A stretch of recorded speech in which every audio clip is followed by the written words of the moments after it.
Record গড়েও হাসি নেই লিটনের মুখে। বিপিএল এর সব রেকর্ড ভেঙে চুরে গুঁড়ো গুঁড়ো এই ওপেনারের ব্যাটে। হ্যালো বন্ধুগণ, কি অবস্থা, কেমন আছেন? আশা রাখি ভালো আছেন। ভাই পিটিআইয়া সব বরবাদ করে দিয়েছে। পিটিআইয়া দুর্বার রাজশাহীর সব বরবাদ করে দিয়েছে, একবারে পিটাইছে। লিটন কুমার দাস, তানজিদ তামিম দুইটাই সেঞ্চুরি করেছে। লিটন কুমার দাসের 40 রানে সেঞ্চুরি করেছে, এটা দ্বিতীয়। অল্প সময়ে সেঞ্চুরি করেছে, অল্প বলে, 40 বলে মাত্র। এটা দ্বিতীয়, এর আগে 42 বলে করেছিল। আর পিটাইতে একবার বরবাদ করে দিয়েছে। মেগাস্টার শাকিব খান একটি পোস্ট করেছেন, টাইগার যখন ঘুরে তাকায় সব বরবাদ হয়ে যায়। আসলে ভাই, একটা জিত ছয়টা হারের পর একটা জিতের পরে এমন একটা পোস্ট করেছেন মেগাস্টার শাকিব খান। এটাতেই সে অনেক খুশি হয়েছেন। মেগাস্টার শাকিব খানের ট্রফির প্রয়োজন না, একটা জিতের প্রয়োজন ছিল। আর জিতটা যদি হয় এরকম, ভাই এই জিতের পরে মেগাস্টার শাকিব খানের ঢাকা ক্যাপিটালসের জিতের পরে সে তার প্লেয়ারদের একটি বাস দিয়েছেন, সুন্দর একটি বাস দিয়েছেন। সেখানে তার প্লেয়াররা আনন্দ উল্লাস করছেন। কত ধরনের দুষ্ট কোকিলের গান চলছে এবং নাম্বার 1 শাকিব খান এই গান চলছে। ভাই ভিডিওটা আমার কাছে অনেক সুন্দর লেগেছে, এটা আপনাদের মাঝে আমি শেয়ার করব। চলেন আমরা আগে এই ভিডিওটা দেখে নিই।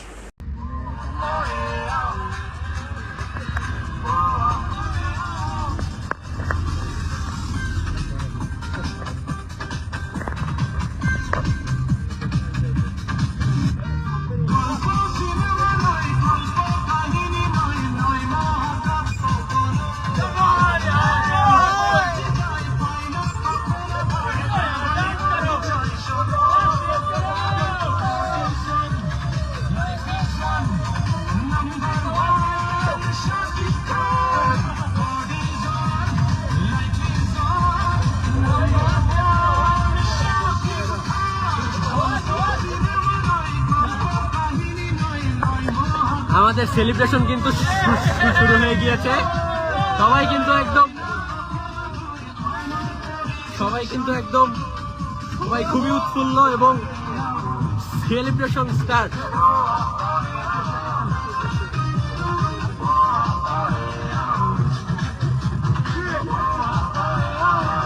আমরা তামিমের থেকে 22টা নিতে পারলাম না, একটু পর নিব।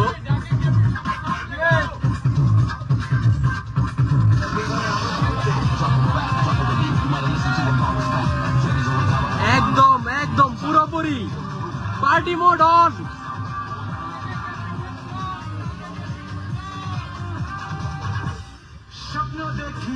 একদম কিং খানের ঢাকা ক্যাপিটালস কিন্তু আজকে ঘুরে দাঁড়িয়েছে এবং আমরা এইভাবে একে একে করে যে কটি ম্যাচ আছে প্রত্যেকটা ম্যাচ জিতে নিব ইনশাআল্লাহ।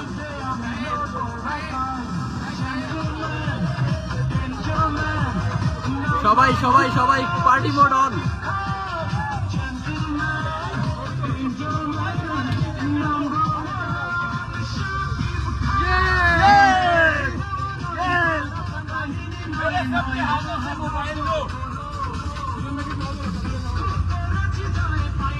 ও ভাই কেন ভাই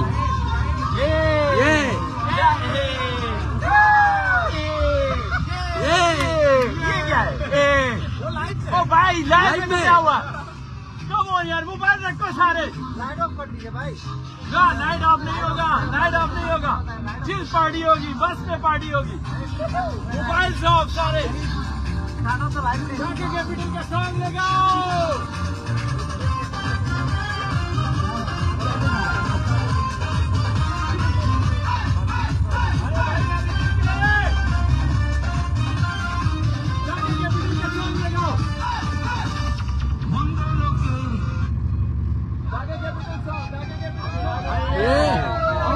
দুষ্টু কোকিল কিন্তু শুরু হয়ে গেল এখনই।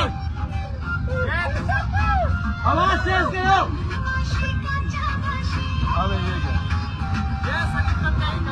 ये क्या है यार, ये साउंड देखो, छोटा सा बच्चों वाला है यार।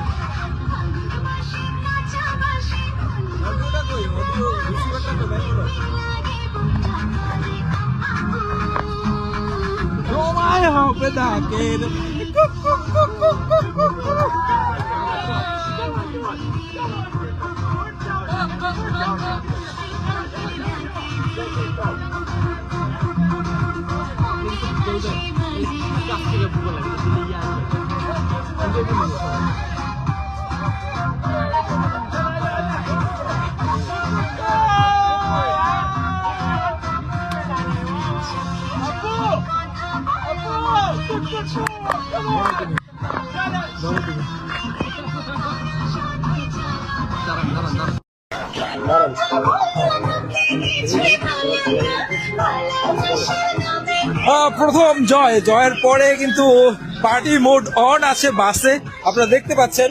একটু কোচের কাছ থেকে শুরু করব মতামত নেওয়ার জন্য। সুজন ভাই, প্রথম জয়, দর্শকরা সবসময় সাপোর্ট করে আসছে, এই জয়টাকে নিয়ে আসলে আপনি কি বলবেন? আন্ডার প্রেশার ছিলাম, টু বি ভেরি অনেস্ট। 6টা ম্যাচে 6টা হারা, তো অবশ্যই ভালো লাগছে যারা ঢাকা টিমকে সাপোর্ট করে। সবার মনই খুব খারাপ ছিল, আমাদের মতন আমরা সবারই মন খারাপ ছিল। তো এখান থেকে এরকম একটা জয়, এটা অবিশ্বাস্য জয়। আমি মনে করি যে এই বিপিএল সবচেয়ে বড় জয় এবং রেকর্ড করে জয়। তামিম লিটনের দারুণ ব্যাটিং, প্লাস পুরা টিমই বোলিং ভালো করছে, আমরা ভালো ফিল্ডিংও করছি। একটা ক্লিনিক্যাল পারফরমেন্স। তা আমি মনে করি এটা ল্যাক ছিল, আমরা পারছিলাম না একটা প্রপার কম্বিনেশন সেট করতে। বাট ভালো খেলেছে, ভালো লাগছে। যে আশা করি যে আমরা আগামী, আমি জানি না যে পরের ম্যাচগুলো আমরা কি করে, আশা করি যে এরকম থেকে ঘুরে দাঁড়াবো, ভালো করবো। সেকেন্ড রাউন্ডে যাবো কি যাবো জানি না, বাট কতগুলো ম্যাচ, 5টা ম্যাচ আছে, এটা আমরা সব করে জিততে চাই ইনশাল্লাহ। ইনশাল্লাহ এই জয় ধারাবাহিকতা থাকবে। Man of the for Sabbir Rahman, সবাই আসলে তার ব্যাটিং দেখতে অপেক্ষায় থাকে। এবং এত বড় জয়ের পর লিটন কুমার দাসের, এত বড় জয়ের পরও কেন লিটন কুমার দাসের মুখে হাসি নাই? একটা রিপোর্ট দেখে আসি। 44 বলে সেঞ্চুরি লিটন কুমার দাসের, চ্যাম্পিয়ন্স ট্রফির দলে নেই। তবে কে বলবে এই ব্যাটিং দেখে? বাংলাদেশি ব্যাটারের মধ্যে দ্বিতীয় দ্রুততম টি-20 সেঞ্চুরি লিটন কুমার দাসের। এই ব্যাটারের ক্যারিয়ারের প্রথম টি-20 সেঞ্চুরি।